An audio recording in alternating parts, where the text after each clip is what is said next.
नमस्कार, आपण पाहता हिरकणी न्यूज. हिरकणी न्यूज प्रत्येक क्षण ताज्या घडामोडी आणि महत्त्वाच्या प्रत्येक बातमीसाठी नेहमी तत्पर.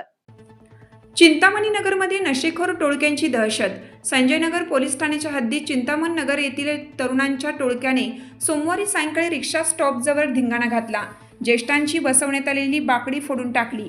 यानंतर मंगळवारी सकाळी पोलीस निरीक्षक सतीश कदम यांनी घटनास्थळी भेट देत संबंधितांवर कायदेशीर कारवाई करण्याचं आश्वासन दिलं. दहशत माजवणाऱ्यांवर कडक कारवाई न झाल्यास आंदोलनाचा इशारा ज्येष्ठ नागरिकांनी दिला आहे. महापालिकेकडून उभारण्यात आलेली 5 ते 7 बाकडी या प्रकरणात पूर्णपणे उद्ध्वस्त झाली आहेत. दररोज सायंकाळी चिंतामणी नगर, घनश्याम नगर, संजय नगर आणि जासूद मळा परिसरातील ज्येष्ठ नागरिक येथे एकत्र येत असतात. मात्र नशेखोरांच्या दमदाटीमुळे त्यांना आता तिथे बसणंही कठीण झालं आहे.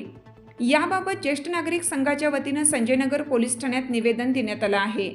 यावेळी बसवेश्वर स्वामी, दत्तकुमार ढोले, नंदकुमार चव्हाण, श्याम वांगीकर, प्राध्यापक पतंगराव जगताप, वसंत इंगळे, सुरेश देसाई, भीमराव भगत आदी उपस्थित होते. चिंतामणी नगर ज्येष्ठ नागरिक संघटनेच्या वतीनं पोलीस निरीक्षक कदम यांना निवेदन देण्यात आलं.